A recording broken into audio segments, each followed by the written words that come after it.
Hola, mi nombre es Social Reyes y este video constituye como una actividad del módulo de hidráulica y neumática, y en este abarcaré los temas desde bombas hidráulicas hasta el principio de Bernoulli. Espero que este sea de su agrado.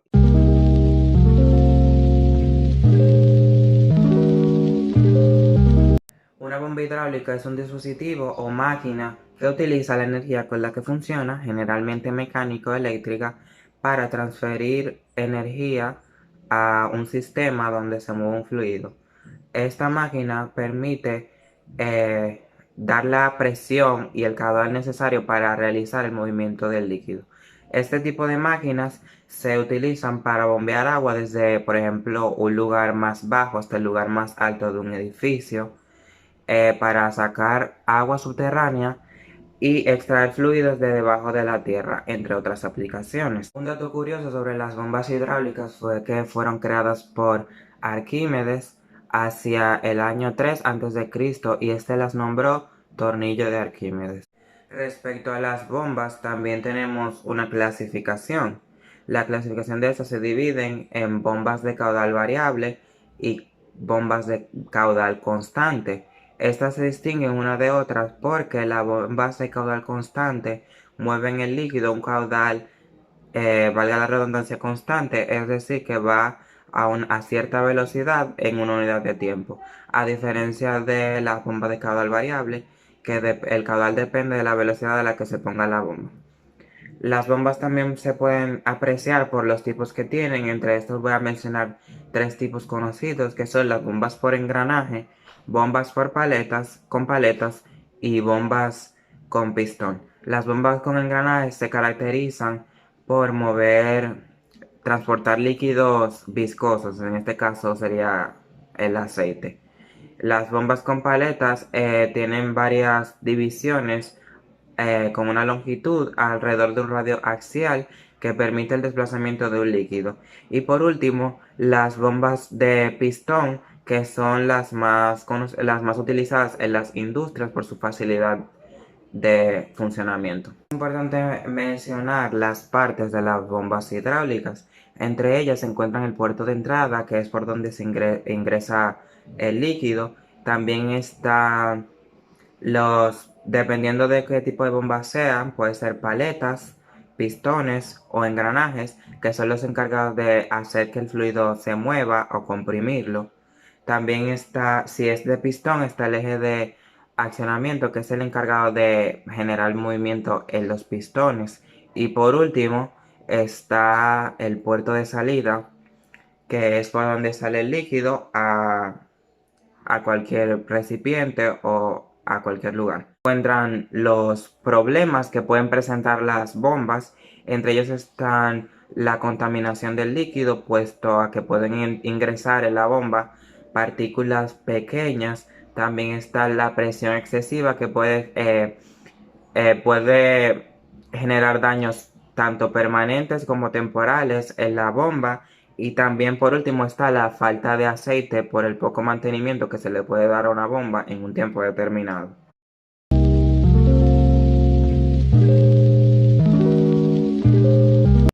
Los motores hidráulicos son actuadores que convierten el flujo del agua en un movimiento de par de torsión o desplazamiento angular, es decir, un movimiento rotatorio o giratorio. Los motores hidráulicos convierten la energía mecánica en un tipo de movimiento angular, ejerciendo fuerza en el eje de salida. El funcionamiento de los mismos es, pues, inverso al de las bombas hidráulicas mencionadas anteriormente. Este tipo de mecanismo o máquinas se utilizan generalmente por su buen funcionamiento, es decir, porque a velocidades de giro pequeñas se entrega un par de torsión elevado, en comparación a un motor eléctrico. Los motores hidráulicos están constituidos por distintas partes entre sí que permiten que el funcionamiento se desarrolle de una forma fluida. Entre esos se encuentra la bomba, que como su nombre indica, bombea el líquido para que entre al motor. El motor por dentro también tiene un filtro que se encarga de atrapar todas las impurezas que puedan pasar a través de la bomba. También este tiene una válvula reguladora de presión o de flujo, que esta es la que regula la velocidad con la que se mueve el líquido.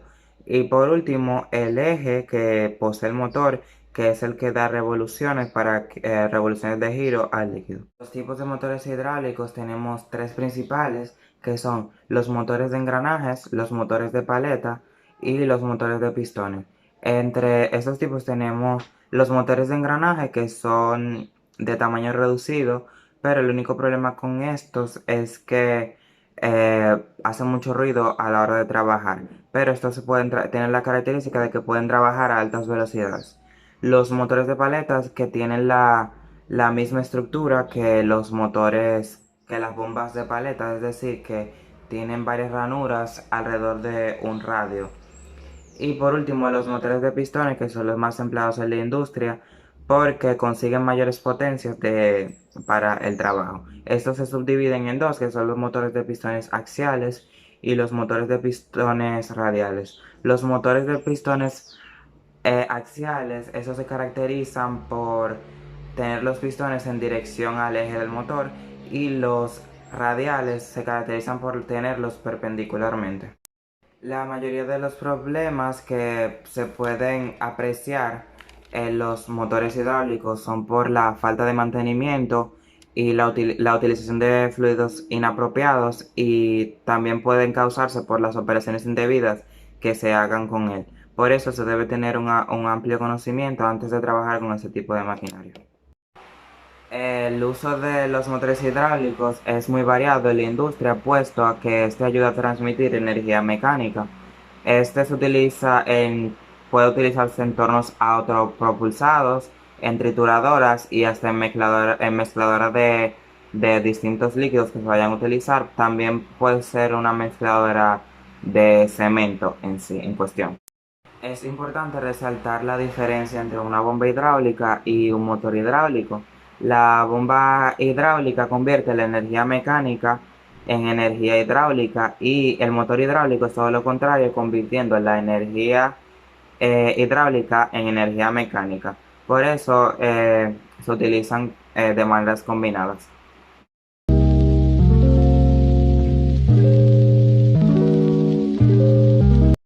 Los cilindros son mecanismos que tienen como función principal convertir o comprimir cualquier tipo de fluido y convertirlo en una fuerza generalmente lineal para transmitir una fuerza o movimiento. Estos se clasifican en dos tipos principales, que son los cilindros hidráulicos y los cilindros neumáticos. Los cilindros hidráulicos utilizan el tipo de fluido como es el agua o el aceite, es decir, un líquido, dentro del cual se desplaza por el recipiente, es decir, en este caso el cilindro, que tiene que es un émbolo, y a través de la presión transmite un movimiento. Estos generalmente son llamados motores hidráulicos lineales, al igual que los cilindros neumáticos, que por el medio del fluido, ya sea aire comprimido, transmiten un movimiento lineal. Estos tipos de cilindros, tanto neumático como hidráulico, se clasifican en dos, como lo son los cilindros de simple efecto y los cilindros de doble efecto. Los cilindros de simple efecto son aquellos que al entrar el líquido y se comprime dentro del émbolo o vástago a través del émbolo del cilindro, solo transmite movimiento al vástago en un solo sentido, y este retrocede cuando todo el líquido es expulsado del mismo. Sin embargo, los cilindros de doble efecto realizan tanto función de avance como de retroceso, es decir, que estos dos cilindros tienen dos entradas, una que realiza el movimiento de avance y otra que realiza el movimiento de retroceso. El cilindro tiene diversas partes, entre estas está el recipiente sí, o sea, es como la caja que posee el cilindro por donde se realizan todas las funciones. Está el puerto de entrada, que es por donde ingresa el líquido para actuar. Dependiendo de qué tipo de cilindro sea, ya sea de doble efecto o de simple efecto, puede tener una entrada o dos entradas o dos puertos, que vendrían siendo la entrada y la salida. También los cilindros poseen un vástago, que es el que se desplaza por todo el recorrido del cilindro, además que este es impulsado por el pistón y la presión de el líquido. Al final tiene, digamos, como el final del vástago, que puede tener ya sea una parte cilíndrica con un agujero para ingresar objetos que se deban levantar o realizar opciones de empuje por medio un, de un fin plano. Entre los problemas más comunes de los cilindros podemos encontrar el mal ensamblaje de los mismos, también puede ser la obstrucción de alguna de sus vías, que consiste en el ingreso de pequeñas partículas que se ponen en alguna de las entradas o salidas del fluido, obstruyendo el paso del mismo y causando una avería. También puede ser que haya deformaciones prácticas en el cilindro, por lo que no permita su correcto funcionamiento. Los cilindros en cuestión tienen diversos usos cada uno. Por ejemplo, los cilindros neumáticos, nosotros como estudiantes del Instituto Politécnico Loyola utilizamos los cilindros neumáticos para el desplazamiento de un objeto de un lugar a otro en un mecanismo. Es decir, pone, por ejemplo, una prensa en uno de los proyectos con un cilindro en esta parte, podemos mover y hacer que se cierre. Además, tienen diversos usos en la industria, como puede ser para abrir distintos puertas, o pueden ser utilizados también en el empacado, y se ven frecuentemente en distintas máquinas que se utilizan en la industria.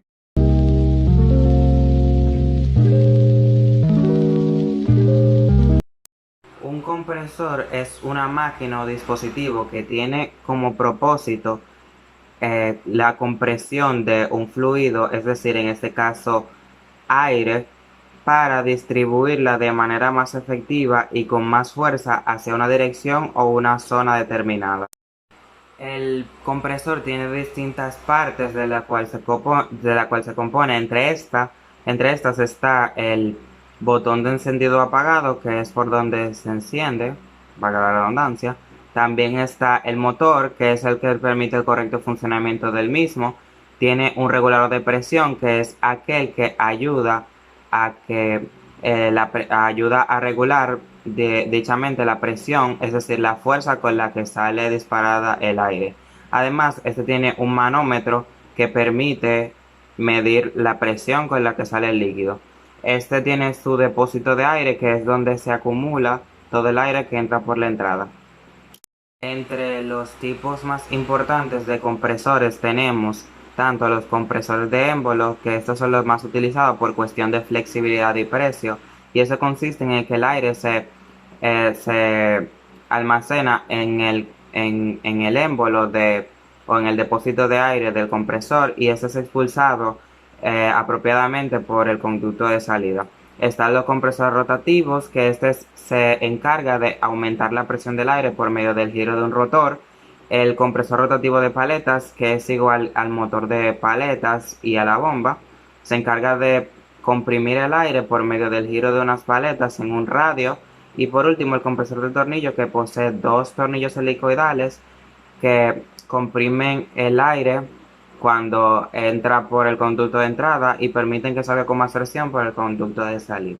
Entre los problemas que podemos ver en los compresores se encuentra el retorno del líquido, lo que ocasiona el sobrecalentamiento del sistema. También está el golpe del líquido o del fluido, es decir, que puede provocar avería en la máquina porque el golpe que realiza por la presión es muy fuerte. Y por último puede ser la contaminación del sistema, lo que puede conllevar a la obstrucción del mismo. Las aplicaciones del compresor son muy variadas. Por ejemplo, nosotros como mecánicos industriales en el taller de Loyola, nosotros utilizamos el compresor para la limpieza adecuada de las máquinas herramientas, pero estos se pueden utilizar para el llenado de recipientes o el inflado del mismo para darle dicha forma. Pueden ser utilizados para el llenado de llantas, además de que tiene usos para la pintura, es decir, para pintar paredes.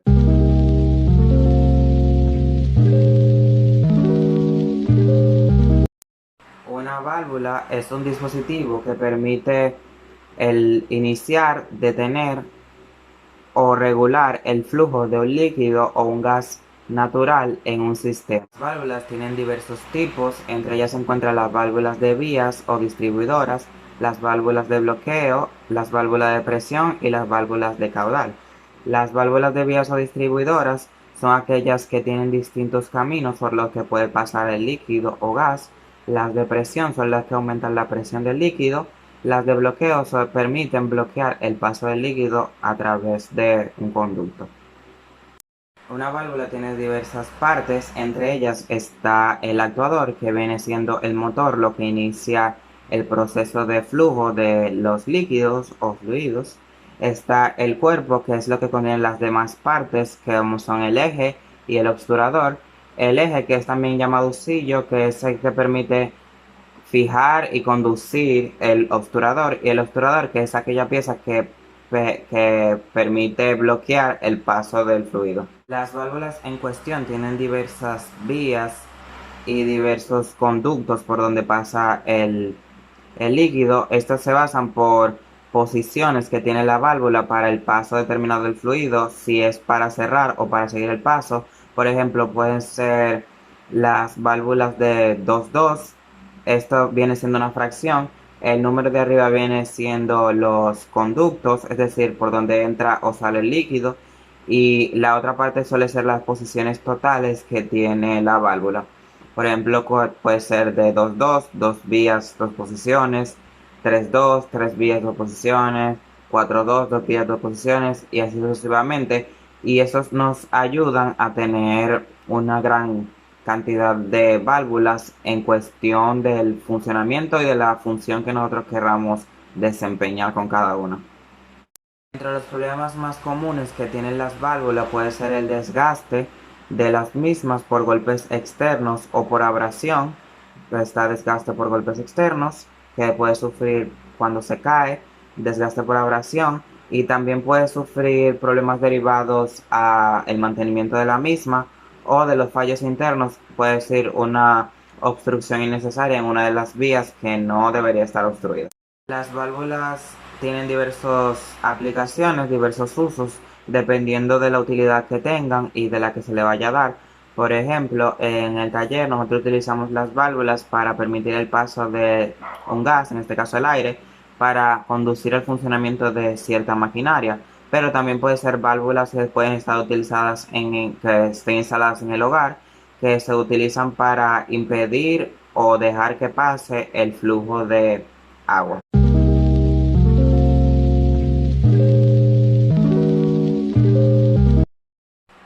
En cuestión al accionamiento de las válvulas, existen 4 principales, entre los que se encuentran el accionamiento manual, el accionamiento mecánico, el accionamiento neumático y el accionamiento eléctrico. En el accionamiento manual tiene que haber intervención del personal que está administrando el sistema, es decir, se activa por medio de una persona haciendo su función. Eso se caracteriza por tener distintos accesorios con los que los usuarios pueden interactuar, ya sea una palanca o un botón.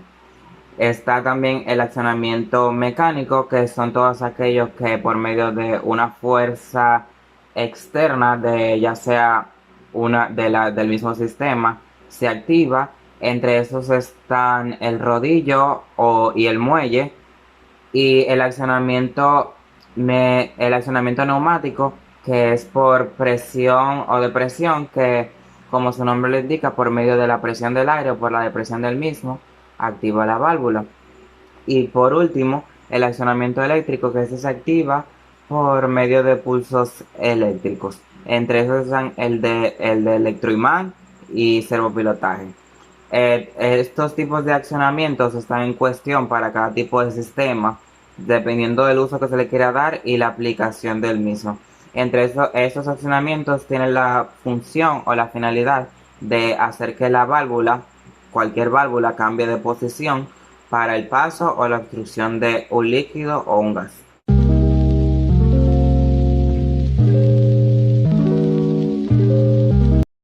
Se conoce por simbología a una representación gráfica de un objeto. Esta representación guarda una relación directa con el objeto en cuestión. En la simbología de hidráulica y neumática, nosotros la relacionamos con un circuito que nos dice cualquier componente que debe llevar para realizar la función con la que fue diseñado. Por ejemplo, en los laboratorios solemos usar los símbolos de alimentación, cilindros y válvulas. Y una que otra cosa que regulador de presión y un manómetro.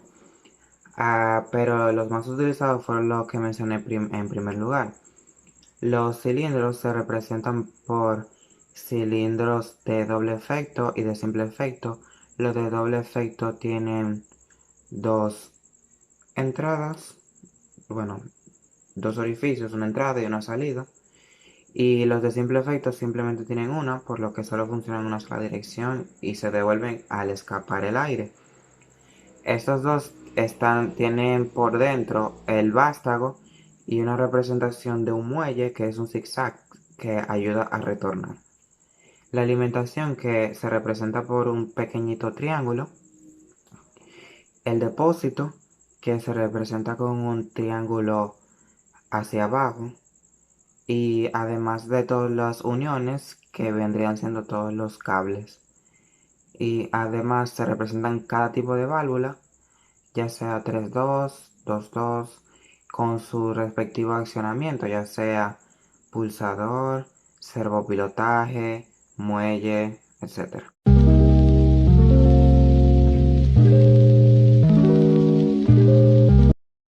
Una manguera es un tubo flexible que tiene como finalidad transportar un fluido de un lugar a otro. En otro caso, una manguera hidráulica es un tubo flexible que está hecho de un caucho sintético muy flexible que sirve para utilizarse en los sistemas hidráulicos. Es conveniente por toda su flexibilidad y porque es acogible en espacios de área reducida. Las partes de la manguera la podemos clasificar en tres niveles. El primero es el tubo, el segundo es el refuerzo y el tercero es la cobertura. El tubo es la parte de la manguera que está en contacto directo con el fluido. El refuerzo es la parte media de la manguera, la que le permite doblarse. Y por último, la cobertura es la parte exterior de la manguera que la protege de los golpes o daños externos. Los tipos de mangueras se pueden clasificar según la presión a la que trabajan. Las mangueras van de baja presión a alta presión, van baja, mediana, alta y extrema. La extrema constituye un tipo de presiones súper altas que las otras mangueras no pueden soportar. Estas serían utilizadas en casos extremos. Entre los problemas principales que se pueden presentar a las mangueras, pueden provocarse rupturas y puede provocarse oxidación en la parte metálica, la parte que se conecta al circuito, y también la manguera puede contaminar el fluido que transporta. Otro de los problemas principales puede ser el agrietamiento de la misma. A lo largo de nuestra vida hemos visto el uso de las mangueras hidráulicas en el área doméstica, por ejemplo, en la casa que se utilizan mangueras para la limpieza, aunque estas también pueden ser utilizadas para la succión en terrenos subterráneos y también son utilizadas en los circuitos para poner a funcionar cualquier sistema, ya sea para transportar gases o para transportar cualquier tipo de líquido.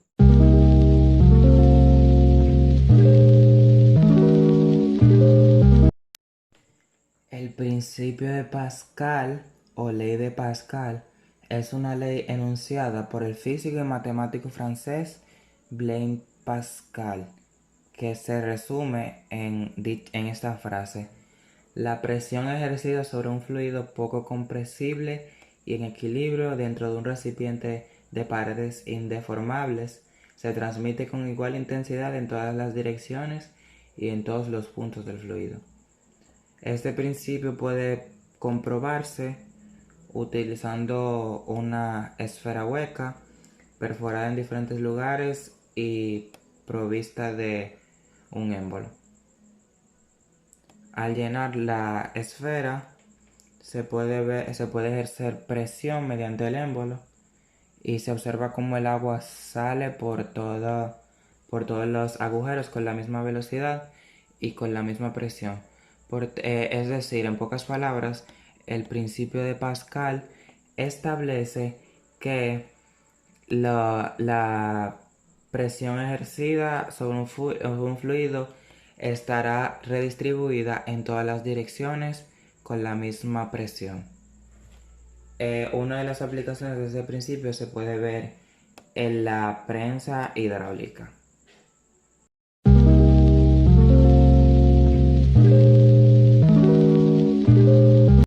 El principio de Arquímedes afirma que todo cuerpo sumergido dentro de un fluido experimenta una fuerza ascendente llamada empuje, equivalente al peso del fluido desalojado por el cuerpo.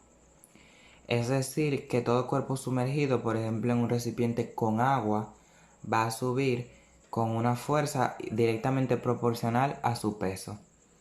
Este principio se aplica cuando nadamos o cuando tiramos un objeto al agua.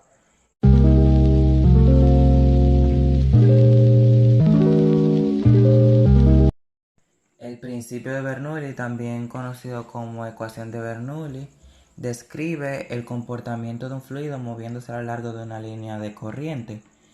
Este expone que en un fluido su circulación por un conducto cerrado, la energía que posee el fluido permanece constante a lo largo de su recorrido. Esta fue expuesta por Daniel Bernoulli en su obra Hidrodinámica en el año 1738. Eso fue todo. Espero que el video haya sido de su agrado y que haya podido aprender algo en todo el proceso. Muchísimas gracias por su atención.